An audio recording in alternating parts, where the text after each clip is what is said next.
All right, 5.2 coterminal angles. What's a coterminal angle? Remember, if we have an angle, let's put it in standard position. So positive x-axis is the initial side. The terminal side will be however much I rotate and then stop. Here's my terminal side, the blue one here. Now, I said once before that we could rotate all the way around and get back to the very start, and that would mean the terminal and the initial side are the same thing. Or I could just not move anywhere. Same scenario also, but it's a totally different angle because I didn't rotate instead this time. And now the initial side is always going to be this positive x-axis, so the initial side isn't special. What is special, at least when the angles are in standard position, but what is special is the terminal angle is where I stop. Now a coterminal angle is just another angle that has the same terminal side. That's different. If it was the same angle, it would just be the same angle. So let's say I rotated this green one all the way around once and then kept going until I got to the same terminal side here. These two would be coterminal. So let's call this one theta in red, alpha in green. Theta, alpha, these are coterminal. I could also rotate in the other direction. Say I started here and went backwards. This new one, let's call it gamma. Gamma is a sideways alpha. Gamma. And in this case, gamma would also be coterminal with all the other ones. But let's make it a more mathy definition rather than a picture. Picture can sometimes define things, I guess. But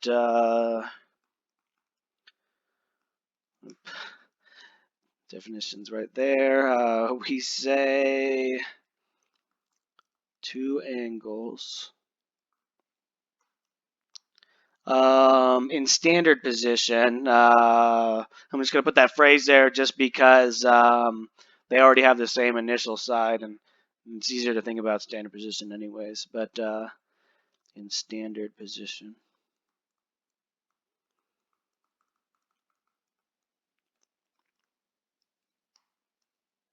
are called coterminal.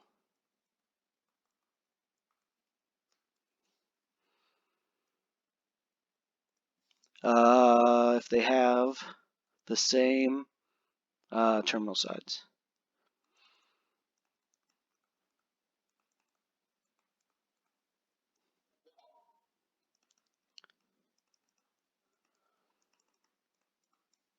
Okay.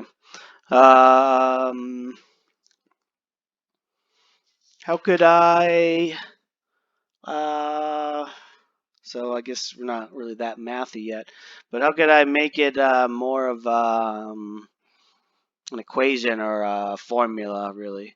Well, that is, so theta and alpha are coterminal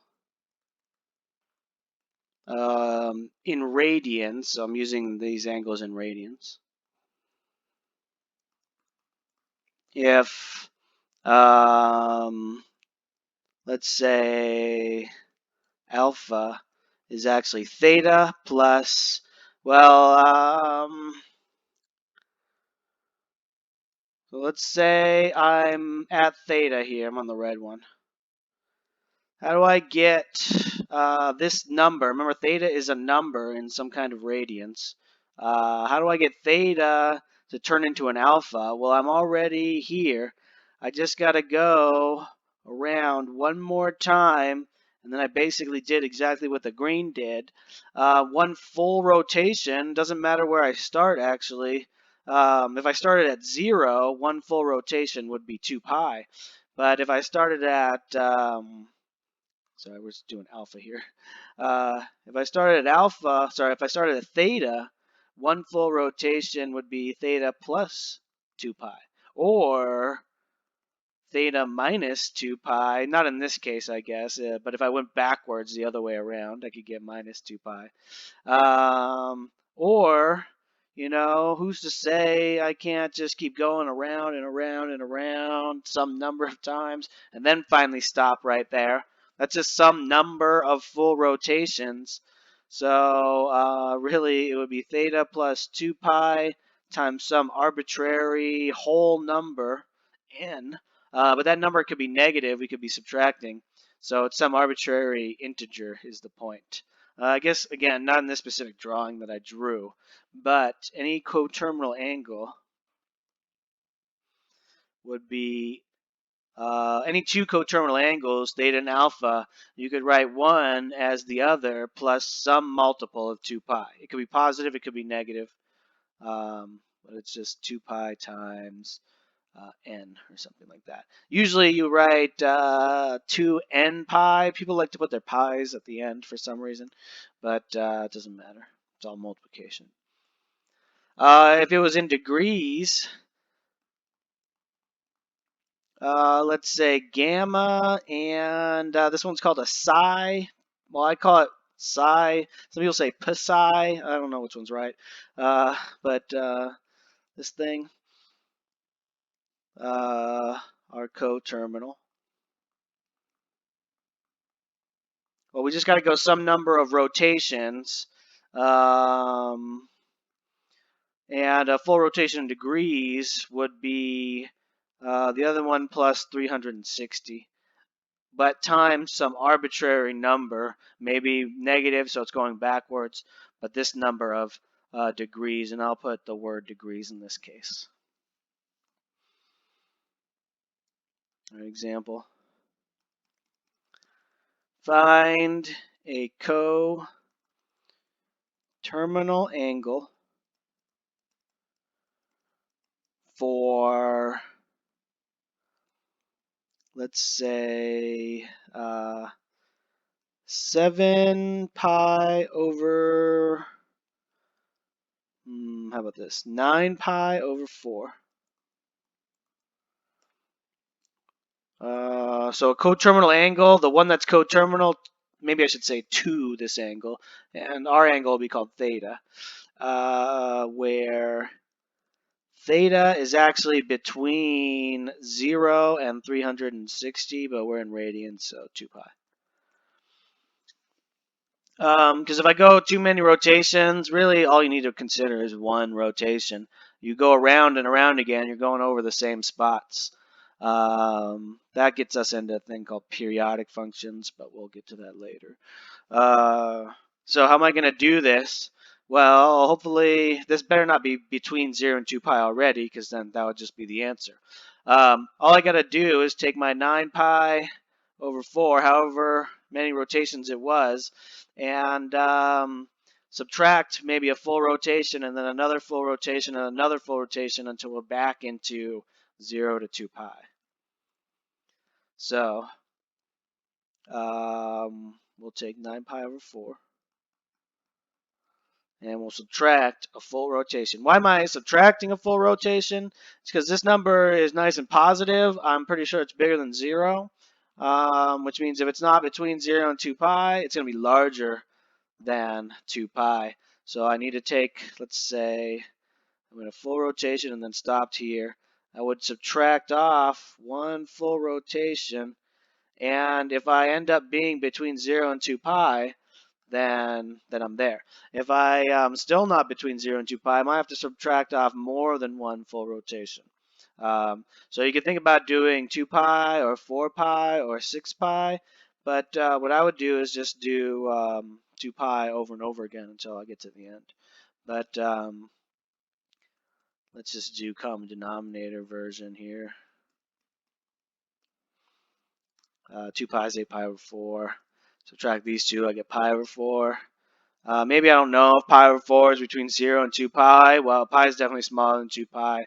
Divided by 4, nice whole number, it gets even smaller. So, and it's still positive, so it's definitely where I want it to be.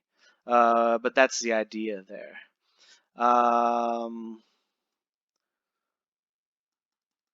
Find a coterminal angle between, this time we'll do 0 degrees and 360 degrees, and our coterminal angle will be called alpha, to some number of degrees. Let's make it negative 540 degrees.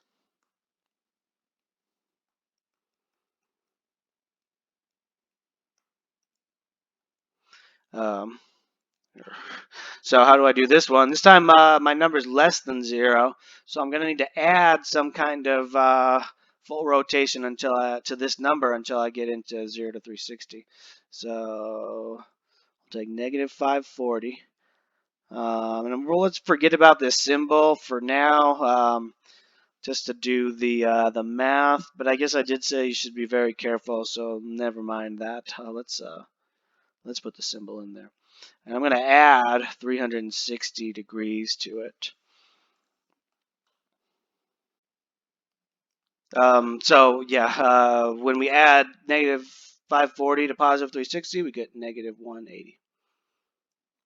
Okay, well, we're not there yet. Now, I moved this in one rotation, so maybe you're going to realize, let's try 2 rotations instead and get a whole nother answer. That's fine, but you already wrote this down. You might as well use this answer for your next step. Just be careful, because if you start adding another 360 to that negative 180, well, now these two things are not equal to each other, but you're telling me that they are. Remember, that's bad. So in this case, we got to stop what we were doing. You don't need periods, but actually periods work in math. And then take 180 and do it again. So add another 360. What do we get? Positive 180. That looks like it's between 0 and 360. So we're done. Alpha would be 180 degrees, maybe to be extra specific.